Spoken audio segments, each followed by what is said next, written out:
ETV ప్రేక్షకులకు నమస్కారం. Triplex detergents of శుభమస్తు కార్యక్రమానికి స్వాగతం.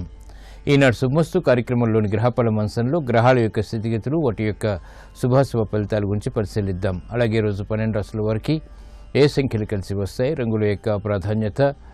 ఈరోజు మార్గశిర శుద్ధ షష్ఠి, దీన్నే సుబ్రహ్మణ్య షష్ఠి లేదా స్కంద షష్ఠిగా వ్యవహరిస్తాం. మరి స్కంద షష్ఠి యొక్క ప్రత్యేకత లేదా విశేషత ఏమిటో పరిశీలిద్దాం. అలాగే 20వ తేదీన పుట్టిన వారి యొక్క లక్షణాలు ఎలా ఉంటాయి, వారి జీవితంలో ఇంకా అభివృద్ధిని సాధించాలంటే ఎటువంటి ఉత్తమ ప్రక్రియలు పాటించాలో పుట్టినరోజు అదృష్ట భాగ్యం అనేటువంటి శీర్షికలో తెలుసుకుందాం. వ్యాపారాల్లో అధిక లాభాలు గడించడానికి ఎటువంటి ప్రక్రియలు చేపట్టాలో నేటి పరిహార ప్రక్రియలో పరిశీలిద్దాం. అలాగే 12 రాశుల వారు ఈరోజు ముఖ్యంగా చేపట్టవలసినటువంటి కార్యక్రమాలు ఏమిటో కూడా పరిశీలిద్దాం. ముందుగా నేటి పంచాంగ వివరాలు. శ్రీ దుర్ముఖినామ సంవత్సరం మార్గశిర మాసం, దక్షిణాయనం, హేమంత ఋతువు. ఈరోజు మార్గశిర శుద్ధ షష్ఠి, కుమార షష్ఠి లేదా స్కంద షష్ఠి, సుబ్రహ్మణ్య షష్ఠిగా వ్యవహరిస్తాం. చాలా విశేషమైనటువంటి రోజు. ఈ రోజు చేసేటువంటి సుబ్రహ్మణ్య స్వామి యొక్క పూజలు, స్మరణ, అభిషేకాది కార్యక్రమాలు చాలా రకాలైనటువంటి రుగ్మతల్ని దూరం చేస్తుంది, ప్రశాంతతను పెంచుతుంది. ఈరోజు ఇందువారం లేదా సోమవారం. ఈరోజు చేసేటువంటి ఏకాదశ పూర్వక రుద్రాభిషేకం, విష్ణు సహస్రనామ పారాయణ, శ్రీ సుబ్రహ్మణ్య స్వామికి చేసేటువంటి పూజాది కార్యక్రమాలు, గోసేవ, అన్నదానం, వస్త్రదానం, ఎర్రటి వస్త్రధారణ శుభ ఫలితాన్ని కలిగిస్తుంది. అన్నప్రాసన, అలాగే గృహారంభ, గృహప్రవేశాది కార్యక్రమాలకి కూడా అనువైనటువంటి రోజు. ఈ రోజు నక్షత్రం శ్రవణ నక్షత్రం. ఈ అనంతరం వచ్చేటువంటి నక్షత్రం ధనిష్ట. ఈ నక్షత్రంలో ఈరోజు పుట్టేటువంటి వారికి ఎటువంటి దోషం లేదు, శుభప్రదం. అలాగే ఈరోజు ధనిష్ట నక్షత్రంలో పుట్టేటువంటి వారికి కుజ మహాదశతోటి ప్రారంభమవుతుంది. ప్రస్తుతం కుజుడి యొక్క స్థితి మకర క్షేత్ర స్థితి, ఉచ్చస్థితి, శనితోటి పరివర్తన ఉంది. ఇది అనుకూల లగ్నాల్లో ఆధిపత్యత శుభుడైనప్పుడు చక్కటి భూ సంపదని కలిగించడంలో సమర్థత కలిగినటువంటి గ్రహం. ఈరోజు ఇందువారం లేదా సోమవారం, మార్గశిర శుద్ధ షష్ఠి, సుబ్రహ్మణ్య షష్ఠి లేదా స్కంద షష్ఠి. ఈరోజు చేసేటువంటి సుబ్రహ్మణ్య స్వామి యొక్క అభిషేకం, పూజాది కార్యక్రమాలు, స్మరణ ఉత్తమ ఫలితాలను కలిగిస్తుంది. రుణ సంబంధిత ఒత్తిడిని దూరం చేస్తుంది, ప్రశాంతతను పెంచుతుంది. మరి ఇప్పుడు శుభమస్తు వీక్షిస్తున్నటువంటి ప్రేక్షకులందరికీ శ్రీ సుబ్రహ్మణ్య స్వామి యొక్క అనుగ్రహం, కటాక్షం కలగాలని ప్రార్థిద్దాం.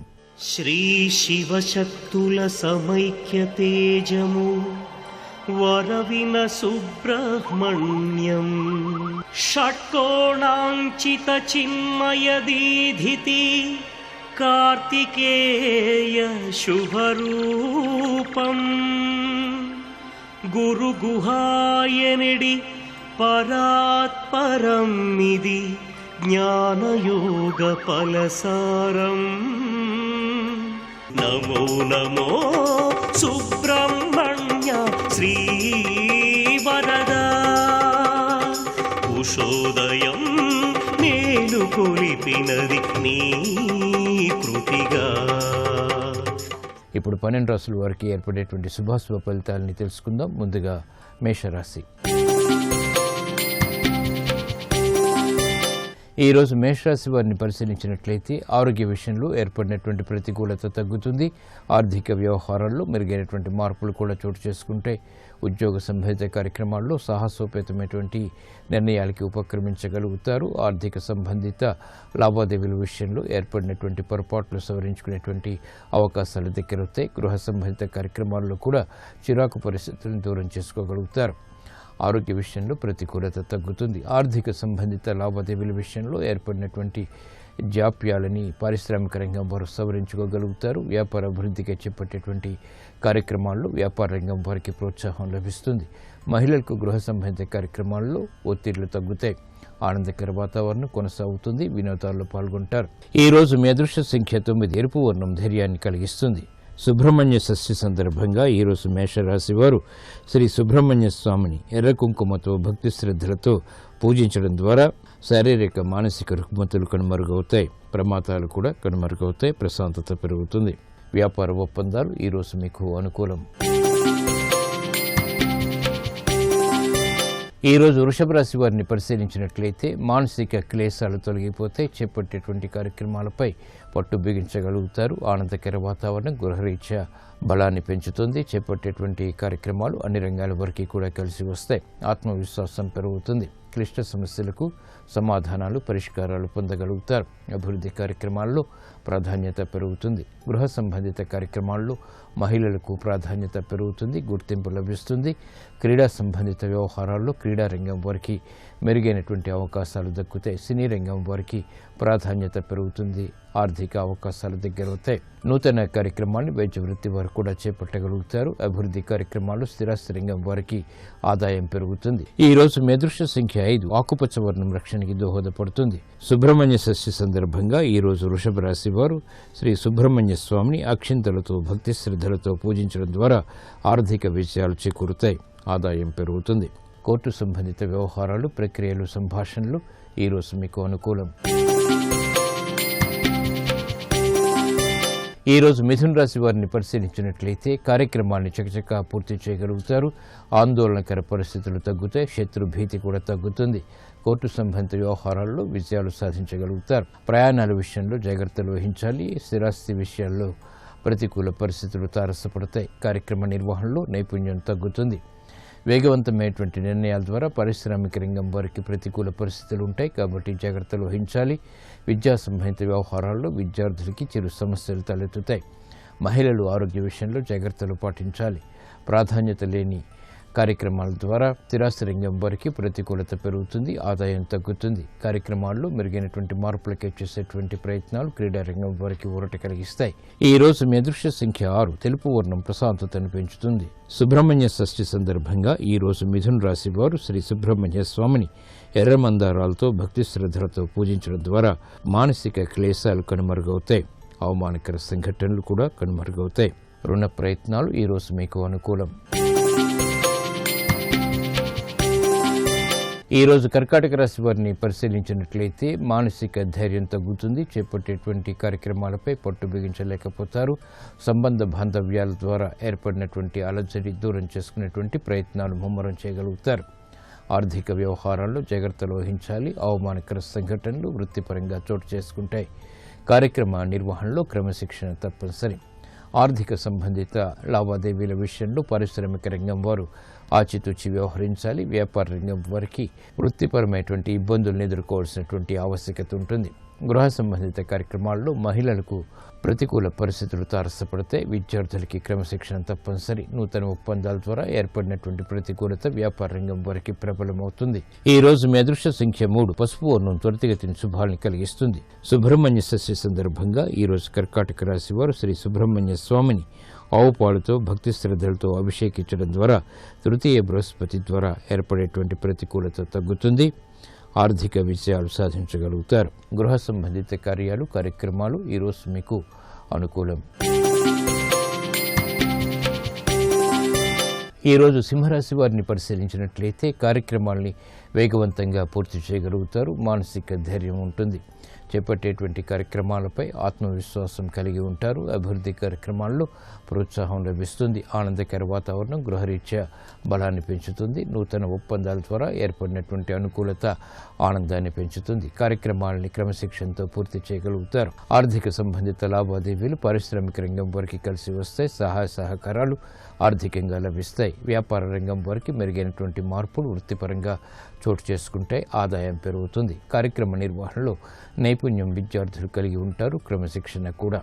మహిళలకు ప్రోత్సాహం లభిస్తుంది. ఈ రోజు మీ అదృష్ట సంఖ్య 5, ఆకుపచ్చ వర్ణం రక్షణకి దోహదపడుతుంది. సుబ్రహ్మణ్య షష్ఠి సందర్భంగా ఈ రోజు సింహరాశి వారు శ్రీ సుబ్రహ్మణ్య స్వామిని ఎర్రగన్నేరు పూలతో భక్తి శ్రద్ధలతో పూజించడం ద్వారా ధైర్యంతో కూడినటువంటి కార్యక్రమాలు తద్వారా విజయాలు చేతికందుతాయి. దూర ప్రయాణాలు ఈ రోజు మీకు లాభదాయకం, ఆశించినటువంటి ప్రయోజనాలను కలిగిస్తాయి. ఈ రోజు కన్యారాశి వారిని పరిశీలించినట్లయితే కార్యక్రమాల్ని వేగవంతంగా పూర్తి చేయగలుగుతారు. మానసిక ధైర్యం కలిగి ఉంటారు. కోర్టు సంబంధిత వ్యవహారాల్లో జాగ్రత్తలు వహించాలి. శత్రు భీతి ఉంటుంది. చేపట్టేటువంటి కార్యక్రమాలపై విముఖత ఉన్నప్పటికీ పూర్తి చేయగలుగుతారు. కార్యక్రమాల్లో అలసత్వాన్ని దూరం చేసుకునేటువంటి ప్రయత్నాలు కలిసి వస్తాయి. మహిళలకు ఆరోగ్య విషయంలో జాగ్రత్తలు పాటించాలి. ఆర్థిక సంబంధిత వ్యవహారాల్లో క్రీడారంగం వారికి చిరు సమస్యలు తలెత్తినప్పటికీ తిరిగి సద్దుమణుగుతాయి. అభివృద్ధి కార్యక్రమాలు కార్మిక రంగం వారికి కలిసి వస్తాయి. వ్యవసాయ రంగం వారికి ప్రోత్సాహం లభిస్తుంది. అభివృద్ధి కార్యక్రమాలు మహిళల గృహరీత్యా కూడా చేపట్టగలుగుతారు. విద్యార్థులకి ఉన్నతికి చేపట్టేటువంటి కార్యక్రమాల్లో ప్రోత్సాహం లభిస్తుంది. విదేశీ సంబంధిత ప్రయాణాలు వంటివి కలిసి వస్తాయి. ఈ రోజు మీ అదృష్ట సంఖ్య 9. ఎరుపు వర్ణం ధైర్యాన్ని కలిగిస్తుంది. సుబ్రహ్మణ్య షష్ఠి సందర్భంగా ఈ రోజు కన్యా రాశి వారు శ్రీ సుబ్రహ్మణ్య స్వామిని సంపెంగులతో భక్తి శ్రద్ధలతో పూజించడం ద్వారా విదేశీ వ్యవహారాల్లో అనుకూల పరిస్థితులు ఏర్పడతాయి. ఆర్థిక లావాదేవీలు, సంభాషణలు, ప్రక్రియలు ఈ రోజు మీకు అనుకూలం. ఈ రోజు తులారాశి వారిని పరిశీలించినట్లయితే ఆర్థిక వ్యవహారాల్లో జాగ్రత్తలు వహించాలి. అనుకున్నవి సాధించాలనేటువంటి తపన పెరుగుతుంది. నూతన కార్యక్రమాలకు శ్రీకారం చుట్టగలుగుతారు. అభివృద్ధి కార్యక్రమాల్లో పాలు పంచుకునేటువంటి అవకాశాలు దగ్గరవుతాయి. గృహ సంబంధిత కార్యక్రమాల్లో ఏర్పడినటువంటి అలజడి తగ్గుతుంది. కార్యక్రమాల్ని వేగవంతంగా పూర్తి చేసేటువంటి ప్రక్రియలు ఉపకరిస్తాయి. ఆరోగ్య విషయంలో ప్రతికూలత తగ్గుతుంది. ఉద్యోగ సంబంధిత కార్యక్రమాల్లో ఉద్యోగస్తులకి ప్రోత్సాహం లభిస్తుంది. శ్రమ ఉన్నప్పటికీ ఆశించినటువంటి ఆదాయాన్ని పెంపొందింప చేసుకునేటువంటి మార్గాలు సులభతరమవుతాయి. కార్యక్రమాలను వేగవంతంగా మహిళలు గృహరీత్యా చేపట్టగలుగుతారు. శుభవార్తలు వింటారు. శుభ ప్రయత్నాలు కలిసి వస్తాయి. ఆర్థిక లావాదేవీలు పారిశ్రామిక రంగం వారికి కూడా అనుకూలిస్తాయి. ఈ రోజు మీ అదృష్ట సంఖ్య 6. తెలుపు వర్ణం ప్రశాంతతను పెంచుతుంది. సుబ్రహ్మణ్య షష్ఠి సందర్భంగా ఈ రోజు తులారాశి వారు శ్రీ సుబ్రహ్మణ్య స్వామిని గులాబీలతో భక్తి శ్రద్ధలతో పూజించడం ద్వారా ఆర్థిక విజయాలు దగ్గరవుతాయి. ఆదాయం పెరుగుతుంది. వ్యయం తగ్గుతుంది. వాహన కొనుగోలు వంటివి ఈరోజు మీకు లాభదాయకం. ఈరోజు వృశ్చిక రాశి వారిని పరిశీలించినట్లయితే ఆరోగ్య విషయంలో చిరు సమస్యలు ఉన్నప్పటికీ నెట్టుకు రాగలుగుతారు. మానసిక ధైర్యం కలిగి ఉంటారు. స్థిరాస్తి విషయాల్లో ప్రతికూల పరిస్థితులు అనుకూలంగా మారతాయి. ధీశక్తితో కూడినటువంటి కార్యక్రమాల ద్వారా విద్యాపరమైనటువంటి విషయాల్లో విజయాలు సాధించగలుగుతారు. శ్రమ అధికంగా ఉన్నప్పటికీ ఆశించినటువంటి ప్రయోజనాలు దగ్గరవుతాయి. ఆనందాన్ని పెంచుతాయి. కార్యక్రమాన్ని క్రమశిక్షణతో పూర్తి చేసేటువంటి శక్తి సామర్థ్యాలు లభిస్తాయి. ఆనందకర వాతావరణం మహిళలకు గృహరీత్యా పెంపొందింప చేసుకునేటువంటి అవకాశాలు దగ్గరవుతాయి. శ్రమని దూరం చేసుకునేటువంటి ప్రయత్నాలు కూడా కలిసి వస్తాయి. కార్యక్రమ నిర్వహణలో వ్యాపార రంగం వారికి అనువైనటువంటి మార్పులు ఆనందాన్ని పెంచుతాయి. ఆర్థిక బలాన్ని కూడా పెంచుతాయి. పారిశ్రామిక రంగం వారికి మెరుగైనటువంటి అవకాశాలు వృత్తిపరంగా చోటు చేసుకుంటాయి. ఈ రోజు మీ అదృష్ట సంఖ్య 5. ఆకుపచ్చ వర్ణం రక్షణకి దోహదపడుతుంది. సుబ్రహ్మణ్య షష్ఠి సందర్భంగా ఈ రోజు వృశ్చిక రాశి వారు శ్రీ సుబ్రహ్మణ్య స్వామిని కనకాంబరాలతో భక్తి శ్రద్ధలతో పూజించడం ద్వారా ఆరోగ్య రక్షణ ఏర్పడుతుంది. ఆర్థిక విజయాలు కూడా దగ్గరవుతాయి. విదేశీ లావాదేవీలు, సంభాషణలు, ప్రక్రియలు ఈ రోజు మీకు అనుకూలం. ఈరోజు ధనుస్సు రాశి వారిని పరిశీలించినట్లయితే మానసిక క్లేశాలు ప్రబలమవుతాయి. చేపట్టేటువంటి కార్యక్రమాలపై విముఖత ఏర్పడుతుంది. సంభాషణల విషయంలో జాగ్రత్తలు వహించాలి. స్థిరాస్తి విషయాల్లో అలజడి పరిస్థితులు కొనసాగుతాయి. ఆర్థిక సంబంధిత లావాదేవీల విషయంలో నమ్మిన వారి నుంచి ప్రతికూల పరిస్థితులు ఏర్పడతాయి. ఆరోగ్య విషయంలో కూడా ప్రతికూలత కొనసాగుతుంది. ఆర్థిక సంబంధిత లావాదేవీల విషయంలో పారిశ్రామిక రంగం వారు జాగ్రత్తలు వహించాలి. వ్యాపార రంగం వారికి ప్రతికూల పరిస్థితులు వృత్తిపరంగా చోటు చేసుకుంటే క్రమశిక్షణ లోపిస్తుంది. ఏకాగ్రత కూడా. ఆర్థిక సంబంధిత వ్యవహారాల్లో మహిళలకు చిరు సమస్యలు తలెత్తుతాయి. గృహ సంబంధిత కార్యక్రమాల్లో ఇతరులు చేసినటువంటి పొరపాట్లకి బాధ్యత వహించాల్సినటువంటి ఆవశ్యకత ఉంటుంది. ఈ రోజు మీ అదృష్ట సంఖ్య 5. ఆకుపచ్చ వర్ణం రక్షణకి దోహదపడుతుంది. సుబ్రహ్మణ్య షష్ఠి సందర్భంగా ఈ రోజు ధనుస్సు రాశి వారు శ్రీ సుబ్రహ్మణ్య స్వామిని సన్నజాజులతో భక్తి శ్రద్ధలతో పూజించడం ద్వారా ఏలినాటి శని ద్వారా ఏర్పడేటువంటి ఈతి బాధలు కనుమరుగవుతాయి. వ్యాపార నిర్ణయాలు ఈ రోజు మీకు ఉపకరిస్తాయి. ఈ రోజు మకర రాశి వారిని పరిశీలించినట్లయితే సంబంధ బాంధవ్యాలు మెరుగవుతాయి. ఆలోచన సంపత్తి పెరుగుతుంది. లాభదాయకమైనటువంటి కార్యక్రమాల ద్వారా విజయాలు సాధించగలుగుతారు. ఆర్థిక సంబంధిత వ్యవహారాల్లో సహాయ సహకారాలు పొందగలుగుతారు. గృహ విషయాల్లో ప్రతికూలత తగ్గుతుంది. అలజడి కూడా. చేపట్టేటువంటి కార్యక్రమాలు పారిశ్రామిక రంగం వారికి ప్రోత్సాహాన్ని పెంచుతాయి. ఆలోచన సంపత్తి కూడా పెరుగుతుంది. కార్యక్రమ నిర్వహణలో వివేకవంతమైనటువంటి ఆలోచనల ద్వారా వ్యాపార రంగం వారికి విజయాలు సిద్ధిస్తాయి. క్రమశిక్షణతో కూడినటువంటి కార్యక్రమాలు విద్యార్థులకు ఉపకరిస్తాయి. మహిళలకు గృహపరమైనటువంటి అంశాలు ఆనందాన్ని పెంచుతాయి. కార్యక్రమాల్ని వేగవంతంగా క్రీడారంగం వారు పూర్తి చేయగలుగుతారు. విజయాలు బలాన్ని పెంచుతాయి. ఈ రోజు మీ అదృష్ట సంఖ్య 1. ఎరుపు వర్ణం ధైర్యాన్ని కలిగిస్తుంది. సుబ్రహ్మణ్య షష్ఠి సందర్భంగా ఈ రోజు మకర రాశి వారు శ్రీ సుబ్రహ్మణ్య స్వామిని భక్తి శ్రద్ధలతో చామంతులతో పూజించడం ద్వారా ఆర్థిక విజయాలు వేగవంతమవుతాయి. ఆధ్యాత్మిక కార్యక్రమాలు ఈ రోజు మీకు సంతృప్తిని కలిగిస్తాయి. ఈ రోజు కుంభరాశి వారిని పరిశీలించినట్లయితే కార్యక్రమాల్లో ఆటంకాలు ఉన్నప్పటికీ అధిగమించగలుగుతారు. ఉద్యోగ సంబంధిత వ్యవహారాల్లో మెరుగైనటువంటి మార్పులు చోటు చేసుకుంటాయి. బాధ్యతలను సక్రమంగా నిర్వహించాలనే తపన పెరుగుతుంది.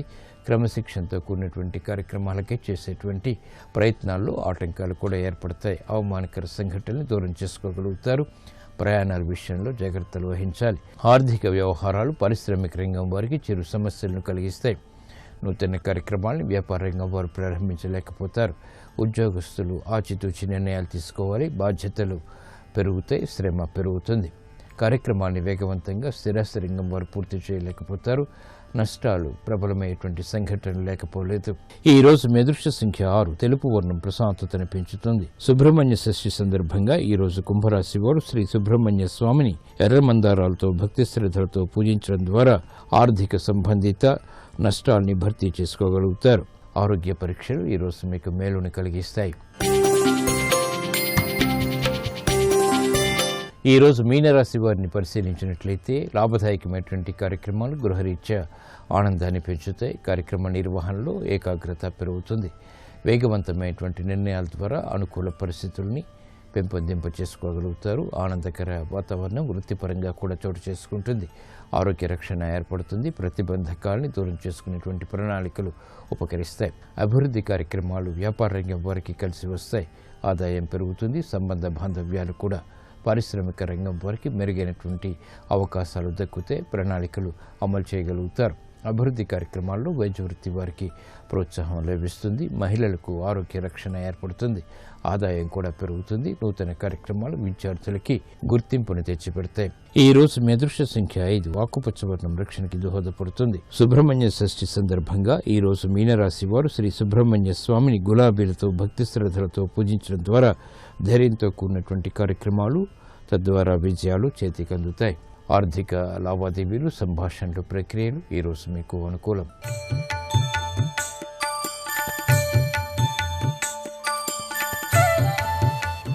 వ్యాపార నష్టాల్ని భర్తీ చేసుకోవటానికి, వ్యాపార లాభాలని అధికంగా పొందటానికి ఎటువంటి ప్రక్రియలు చేపట్టాలో నేటి పరిహార ప్రక్రియలో పరిశీలిద్దాం. వ్యాపార అభివృద్ధిని పొందాలంటే ఏదైనా మంగళవారం నాడు శ్రీ ఆంజనేయ స్వామిని సింధూరంతో అలంకరించి తమలపాకు మాలని స్వామికి సమర్పించి అరటి పండ్లు నైవేద్యంగా నివేదించడం ద్వారా వ్యాపార నష్టాలు దూరమవుతాయి. ఆదాయం పెరుగుతుంది. అభివృద్ధి గోచరిస్తుంది.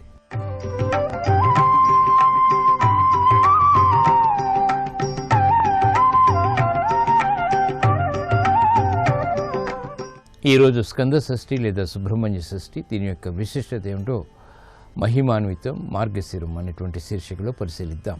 నేటి మార్గశిర శుద్ధ షష్ఠిని సుబ్రహ్మణ్య షష్ఠిగా వ్యవహరిస్తాం. సుబ్రహ్మణ్య స్వామిని ఈరోజు ఆరాధించడం వల్ల రుణ బాధలు తొలగుతాయి. ఈరోజు పుట్టలో ఆవు పాలు పోయడం ద్వారా సుబ్రహ్మణ్య స్వామి యొక్క ప్రీతికి దోహదపడుతుంది. చిమ్మిలి, అరటి పండ్లు పుట్టలో సమర్పించడం కూడా విశేష ఫలితాలని కలిగిస్తుంది.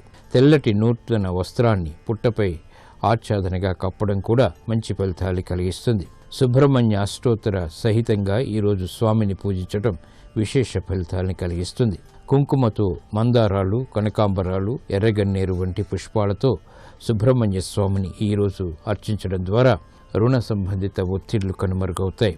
ఈ మార్గశిర శుద్ధ షష్ఠి నాడు సుబ్రహ్మణ్య స్వామి తారకాసురుని సంహరించాడు. దేవేంద్రుడు తన కుమార్తె దేవసేనతో సుబ్రహ్మణ్య స్వామికి వివాహం జరిపించి కన్యాదాన ఫలితాన్ని పొందాడు. సుబ్రహ్మణ్య షష్ఠి నాడు షణ్ముఖుణ్ణి ఆరాధించడం ద్వారా సకల గ్రహ దోషాలు కూడా నివారింపబడతాయి.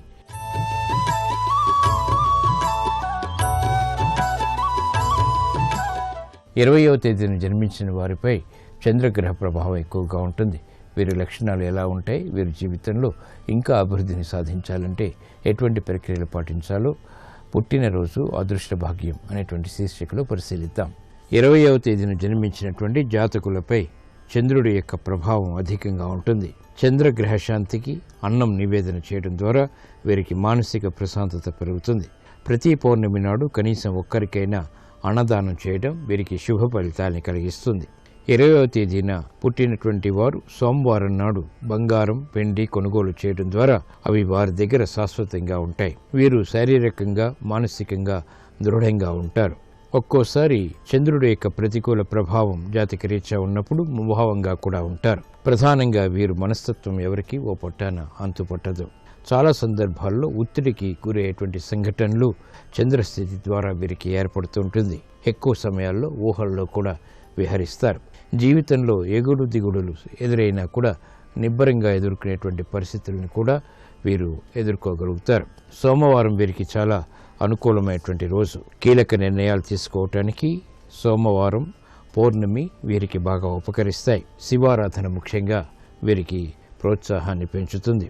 లలిత త్రిపుర సుందరి ఆరాధన వల్ల కూడా వీరికి మానసిక ప్రశాంతత పెరుగుతుంది.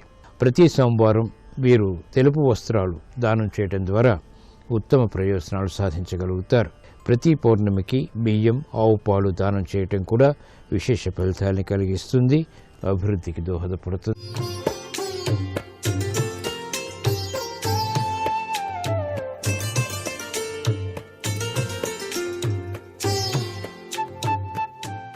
XXX డిటర్జెంట్ సోప్ శుభమస్తు కార్యక్రమంలో గృహబలం అంశానికి స్వాగతం. ఈరోజు సుబ్రహ్మణ్య షష్ఠి. గృహంలో కూడాను సుబ్రహ్మణ్యేశ్వర స్వామిని ఆరాధన చేయటం సర్వే సర్వత్రా శుభదాయకం. ఇంటి ఇల్లాలు, యజమాని దగ్గరలో ఉండేటువంటి పుట్ట దగ్గరకు వెళ్ళి అక్కడ పాలు స్వామివారికి నివేదన చేసి పుట్టలో, తర్వాత చలివిడి, వడపప్పు మొదలైనవి పుట్ట మీద వేసి అక్కడ ఉన్నటువంటి మట్టిని ఇంటికి తీసుకుని వచ్చి కొద్దిగా సింహద్వారానికి రెండు వైపులా కూడాను గడప పైన కొద్దిగా మట్టిని ఉంచి ఆవు పాలు 2 చుక్కలు అటు ఇటు గనక చల్లినట్లయితే గృహ వాస్తుశాస్త్రరీత్యా కూడాను సుబ్రహ్మణ్యేశ్వరుని యొక్క అనుగ్రహం పనిచేస్తుంది. సంతాన ఇచ్ఛ గృహంలోని వారికి చక్కగా నెరవేరటానికి, వివాహం కావలసినటువంటి వారికి వివాహం సిద్ధింపచేసుకోవడానికి ఈ సుబ్రహ్మణ్య ఆరాధన సర్వే సర్వత్రా చక్కటి యోగాన్ని ప్రసాదింపచేస్తుంది అని చెప్పేసి శాస్త్రం. ఈరోజు ఇంటికి ఒక ఉపనయనం అయినటువంటి, వివాహం కానటువంటి వ్యక్తిని పిలిచి సుబ్రహ్మణ్యేశ్వర స్వామిగా భావన చేసి చక్కగా భోజనం పెట్టి ఎర్రటి తుండు గుడ్డను ఆ యొక్క బాలసుబ్రహ్మణ్యేశ్వరుడిగా భావన చేసి సమర్పించి దక్షిణ తాంబూలాలతో సత్కరించటం సుబ్రహ్మణ్య ఆరాధనలోని విశిష్ట సంప్రదాయం. ఇది ప్రతి ఒక్కరూ కూడాను ఈరోజు గృహంలో పాటించటం సర్వవిధ శుభదాయకంగా కూడా మనకు శాస్త్రాల్లో తెలియజేశారు. అందుకనే సుబ్రహ్మణ్య షష్ఠిని ఆచరించేటువంటి వారికి చెవికి సంబంధించిన, కంటికి సంబంధించిన రుగ్మతలు రానే రావు అని కూడా శాస్త్రం. ఆరోగ్యప్రదమైనటువంటి జీవన విధానానికి సుబ్రహ్మణ్యేశ్వరుడు సర్వదా రక్షించి తీరుతాడు సుమా. అలాగే కుజదోషం, రాహుదోషం ఉన్నటువంటి వ్యక్తులకు కూడాను జ్యోతిష్యపరంగా సంభవించేటువంటి వివిధ రకాలైనటువంటి రుగ్మతల నుంచి బయలుపడటానికి కూడా ఈ సుబ్రహ్మణ్యేశ్వర షష్ఠి ఆరాధన సహకరిస్తుంది. వాస్తుశాస్త్రంలో గోవు అత్యధిక ప్రాధాన్యతను పొందింది అని చెప్పేసి చెప్పచ్చు. మొట్టమొదటిసారిగా మనం గృహం నిర్మాణం చేయటానికి ఎన్నుకున్నటువంటి స్థలంలో కూడాను ఆ నవధాన్యాలు చల్లి మొలకెత్తినటువంటి ఆ యొక్క నవధాన్యపు మొలకల్ని గనక గోమాతకు కనుక తినిపించినట్లయితే మనం ఎంపిక చేసిన స్థలంలోని సమస్త వాస్తు దోషం కూడాను పటాపంచలైపోతుంది. అలాగే ఆవు ఉన్న ఇంట్లో వాస్తు దోషాలు వాడంతట అవే అదుపు చేయబడతాయి అంటోంది శాస్త్రం. ఇంత గొప్ప విశేషం ఉంది గోమాత.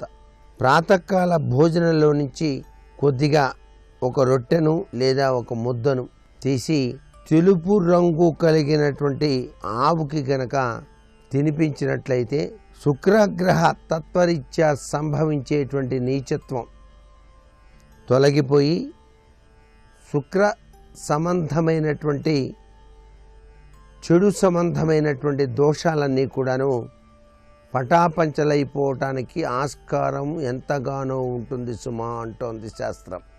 రోడ్డు మీద వెళ్తున్నప్పుడు ఆవు గనక ఎదురుగా వస్తూ కనిపిస్తే ఆ ఆవును మన కుడివైపు నుంచి వెళ్ళనివ్వాలి, ఎడంవైపు నుంచి వెళ్ళనివ్వకూడదు. గుర్తుపెట్టుకోండి అందరూ కూడాను. లేక మీరే ఆవు కుడివైపుగా వెళ్ళేటట్టుగా మీ నడకను సాగించండి కాసేపు. ఆవు గనక కుడివైపు కనుక వెళ్ళినట్లయితే యాత్ర చేసినటువంటి సఫలం, మీరు తీర్థయాత్ర చేసినంత పుణ్యఫలం వస్తుంది అని చెప్పేసి శాస్త్రం. అలాగే చెడు కళలు గనక వస్తూ ఉన్నట్లయితే మీకు గోమాత గోమాత అంటూ గోమాతను స్మరిస్తూ గనక నిద్రపోయినట్లయితే దుస్వప్నాలు అనేటువంటివి రానే రావు. చాలా చిన్న విషయం ఇది. చాలామందికి ఈ మధ్యకాలంలో దుస్వప్నాలు ఎక్కువగా వస్తున్నాయి. ఆ దుస్వప్నాల యొక్క ప్రభావం నుంచి బయటపడటానికి గోమాత గోమాత గోమాత అంటూ ధ్యానం చేసి నిద్రపోండి. తప్పనిసరిగా దుస్వప్నాలన్నీ కూడాను రాకుండా మీరు హాయిగా సుఖనిద్రను పొందుతారు అని చెప్పేసి చెప్పవచ్చు. ఆవు నెయ్యికి ఆయువు అనేటువంటి పేరు కూడా ఉంది. ఆయుష్ పెంచుకోవాలంటే ఆవు నెయ్యి వాడాలి, శాస్త్రం అది. అందుచేత ఈ ఆయువు అనేటువంటి పేరు ఆవు నెయ్యి నుంచి వచ్చింది. ఈ ఆవు నెయ్యిలో అంత శక్తి ఉంది కాబట్టే ఆయుర్ ఘృతం అని చెప్పేసి అంటాం కనుక ఆవు పాలతో ఆవు నెయ్యితో వ్యక్తి దీర్ఘాయుష్మాన్ భవ, దీర్ఘాయువు పొందుతాడు అని చెప్పేసి శాస్త్రం. అలాగే ఆవు వీపు మీద ఉన్నటువంటి మూపురం, ఆ మూపురం బృహస్పతి అంటాం, గురుతత్వం. జన్మపత్రికలో మీకు ఆ యొక్క జ్యోతిష శాస్త్రరీత్యా బృహస్పతి నీచ స్థితి కనుక పొందినట్లయితే, అశుభ స్థితిలో ఉన్నట్లయితే గోవు యొక్క బృహస్పతి భాగమైనటువంటి శివలింగ రూపంలో కనిపించేటువంటి ఆ మూపురాన్ని గనక అలా దర్శించి నమస్కారం గనక చేసుకున్నట్లయితే, రొట్టెతో పాటు బెల్లం శనగపప్పు గనక ఆవుకు పెట్టినట్లయితే బృహస్పతి దోషం అనేటువంటిది పటాపంచలైపోతుంది. బృహస్పతి దోషం పనికిరాదు ఎవరికి. బృహస్పతి దోషం ఉంటే రాణించలేరు దేంట్లో. ఆ యొక్క బృహస్పతి దోషం పోగొట్టుకోవడానికి గోమాత మనకు ఈ విధంగా సహకరిస్తోంది. గోమాత నేత్రాల్లో వెలుగు స్వరూపమైనటువంటి సూర్య భగవానుడు, వెన్నెలకు అధిష్టాన దేవత అయినటువంటి చంద్రుడు ఉన్నాడు కాబట్టి సూర్య చంద్రుడు బలహీనంగా ఉన్నప్పుడు ఆవు నేత్రాలను దర్శిస్తే లాభం చేకూరుతుంది. ఆవు నేత్రాలను అట్లా దర్శిస్తే చాలు, మనకు సూర్య చంద్రగ్రహ దోషాలు ఉంటే అవన్నీ కూడాను పటాపంచలైపోతాయి. గోమాతను సేవించడం, గో ప్రదక్షిణం చేయటం, గోవు యొక్క పుష్టభాగాన ఉన్న లక్ష్మీ స్వరూపానికి నమస్కృతాంజలి గడించటం, అక్కడ పసుపు కుంకుమ రాసి పూలు చల్లుతూ లక్ష్మీ అష్టోత్తరం చేయటం, ఇలా గనక ఎవరైతే ఆచరిస్తారో వారి ఇంట ఐశ్వర్య లక్ష్మి తప్పనిసరిగా స్థిర నివాసాన్ని ఏర్పరచుకుంటుంది సుమా. మరికొన్ని ముఖ్య విషయాలు రేపటి శుభమస్తు కార్యక్రమంలో తెలుసుకుందామా? మరి సర్వే జనా సుఖినో భవంతు.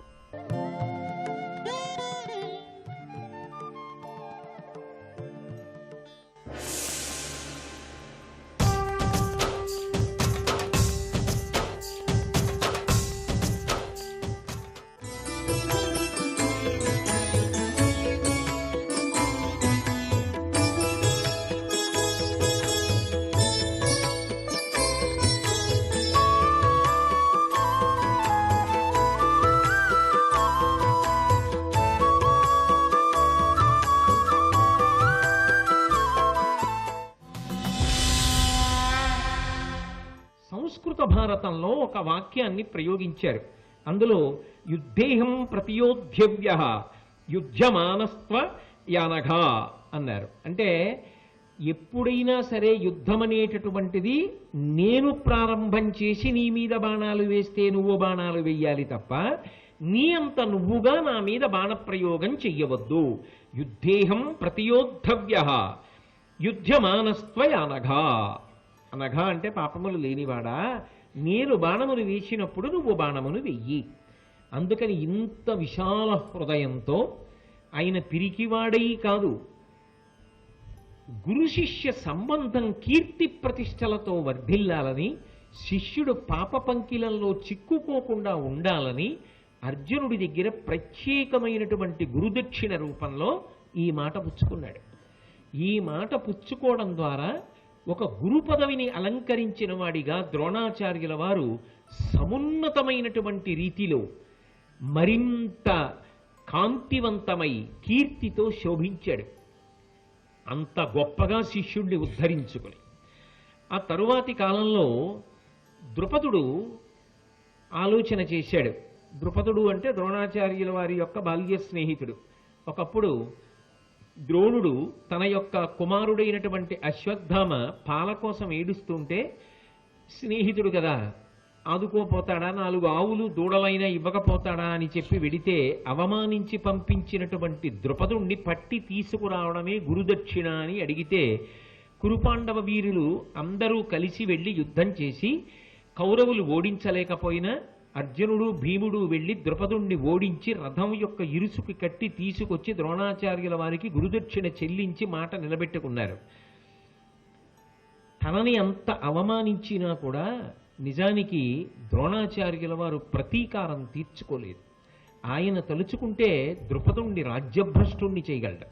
ఆయన తలుచుకుంటే ద్రుపదుణ్ణి అప్పుడే సంహరించగలడు. ఆయన తలుచుకుంటే తన శిష్యులకు చెప్పి శాశ్వతంగా ద్రుపదుణ్ణి కారాగార వాసంలో ఉంచగలడు. కానీ ఆయన స్నేహాన్ని మాత్రమే కోరుకున్నాడు. అందుకే మన ఇద్దరి యొక్క స్నేహం గుర్తొచ్చిందా అని అడిగాడు.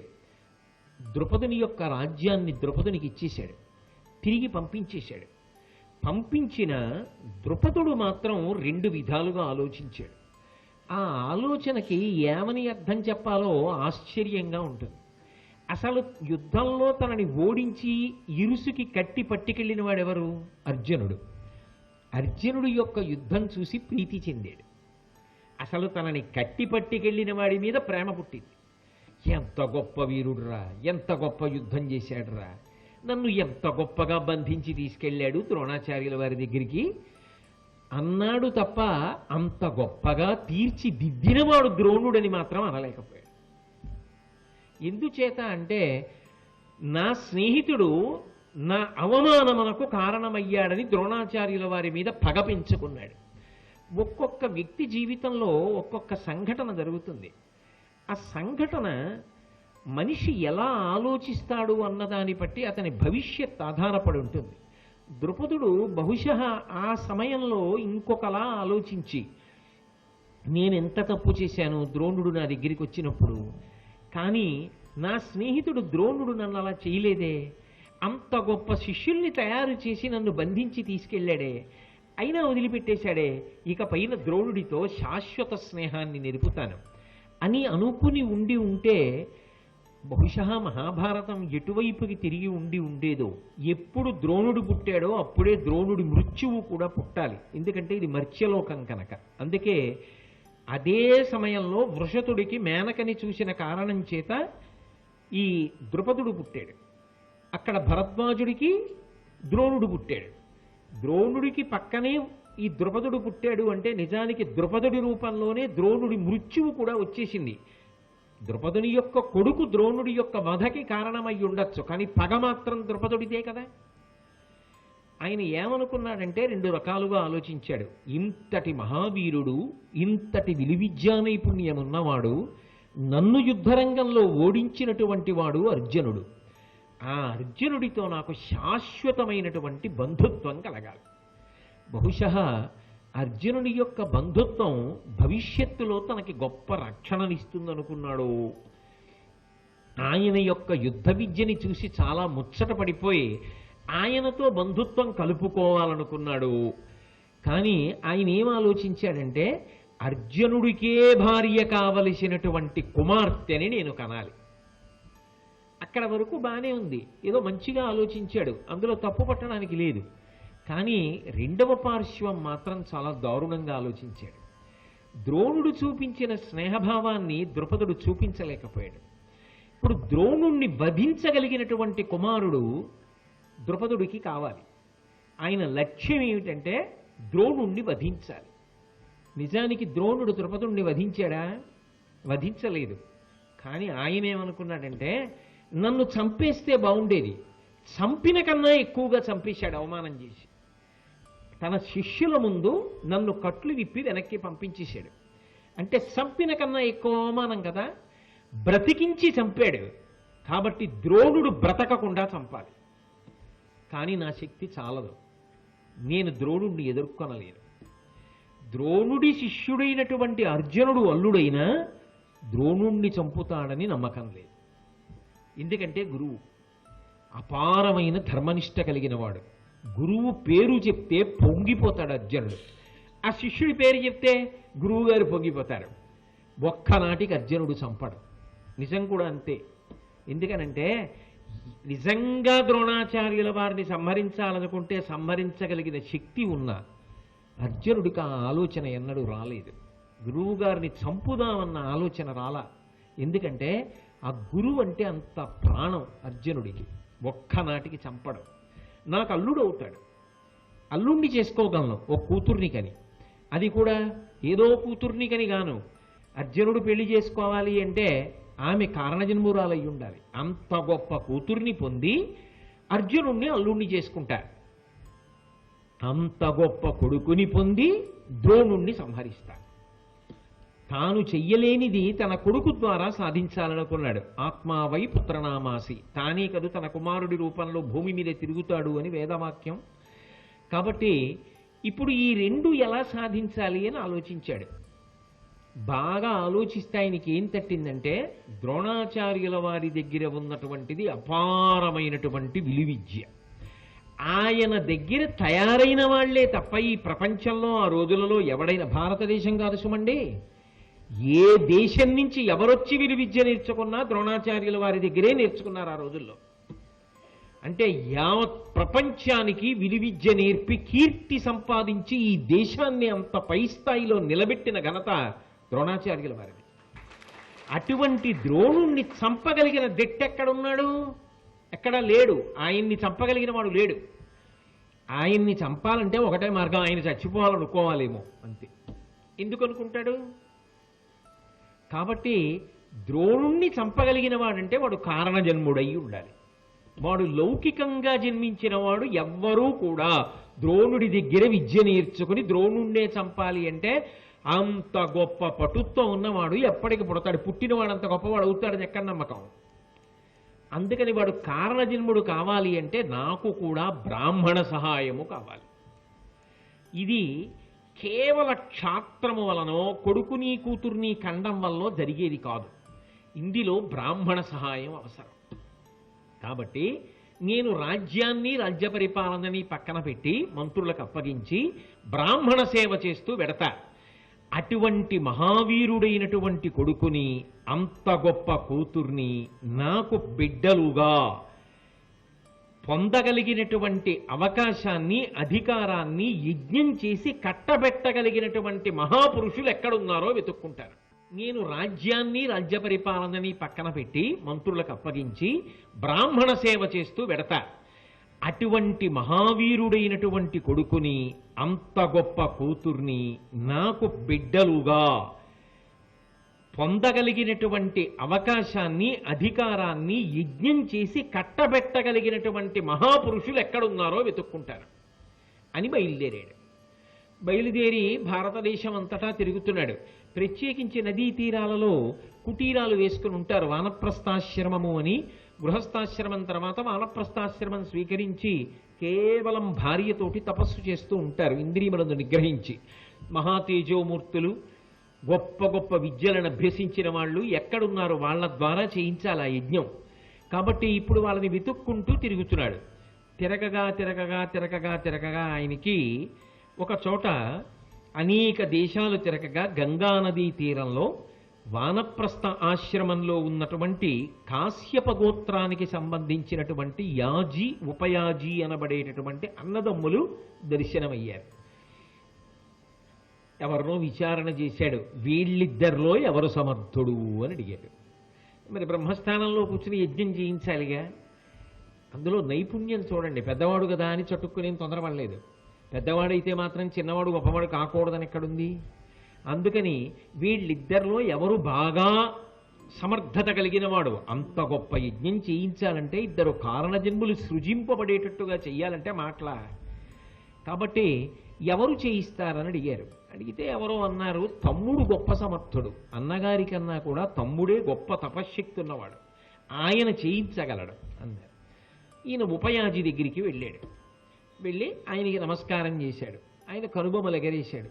ఏమన్నాడు? ఆయన ఏం పెద్ద మాట్లాడ్డు. ఆయన హడావిడి, ఆయన తపస్సు ఆయనది. కాబట్టి ఈయన ఆ ఉపయాజి దగ్గరికి వెళ్ళి, మునినాథ, నాకు సత్సుత జననంబగునట్టి క్రతువు సద్విధి గావించిన కృతకృత్యుడనగుదుం కొనుమిచ్చద నీకు 1,00,000 గోధేనువులన్ అన్నాడు. నాకు 2 కోరికలున్నాయి. ఒకటి, అర్జునుడికే భార్య కాదగినటువంటి ఒక గొప్ప కన్యకామణి నాకు కూతురుగా రావాలి. అటువంటి కూతురు పుట్టడానికి యజ్ఞం చెయ్యాలి. అలాగే అవధ్యుడు, ఎవ్వరూ చంపలేరు ద్రోణుణ్ణి. భరద్వాజ మహర్షి యొక్క కుమారుడు. అటువంటి ఆ ద్రోణాచార్యుల వారిని యుద్ధంలో చంపగలిగినటువంటి కొడుకు నా కడుపున పుట్టాలి. ఈ 2 కోరికలు తీర్చడానికి మీరు నా పనుపున యజ్ఞం చేస్తే, నా కోర్కెలు తీరేటట్టుగా నన్ను అనుగ్రహిస్తే మీకు 1,00,000 పాడి ఆవులు ఇస్తాను. గోధేనువులన్ అంటే ఏమిటంటే దూడలు కలిగినటువంటి ఆవులు. దూడ వచ్చి ఆ పాలు తాగుతుంటే పాలు విడిచిపెట్టేటటువంటి స్వభావం ఉన్నటువంటి ఆవు. కాబట్టి దూడలు కలిగినటువంటి ఆవులు 1,00,000 ఆవులను నీకు దానం చేస్తాను. నువ్వు నాకు ఈ ఉపకారం చేసి పెట్టు. ఏ ఉపకారం?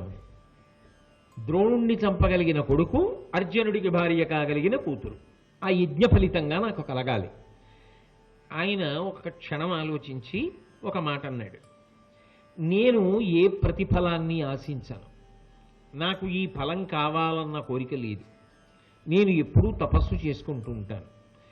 ఏ కోరిక లేకుండా ఉంటాను. కాబట్టి నువ్వు 1,00,000 పాడి ఆవుల్ని ఇస్తాను అని చెప్పి నాతో అన్నావు.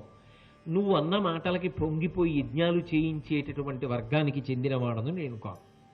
కాబట్టి నువ్వు తప్పు తలుపు తట్టావు. నువ్వేదో పాడి ఆవుల్ని ఇస్తానంటే నేను పొంగిపోయి తప్పకుండా వచ్చి నీకు యజ్ఞం చేసి పెడతానని నువ్వు అనుకున్నావు.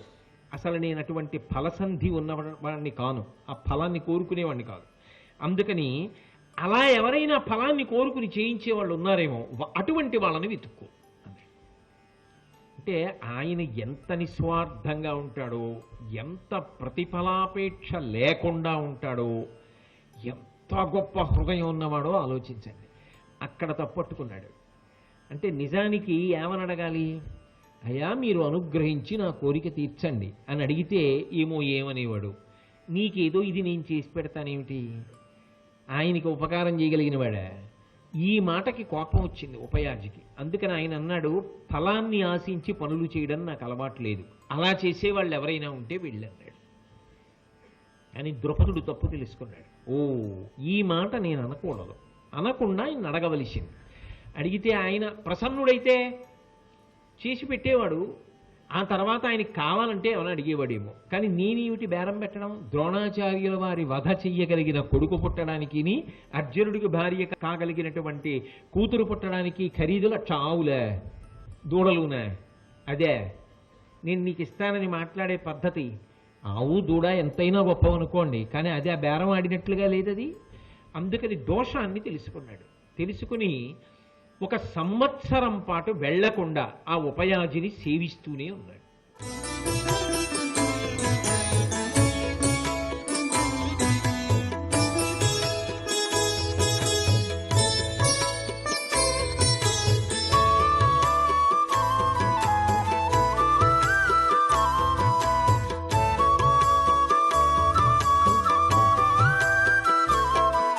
సర్వం శ్రీ ఉమామహేశ్వర పరబ్రహ్మార్పణమస్తు.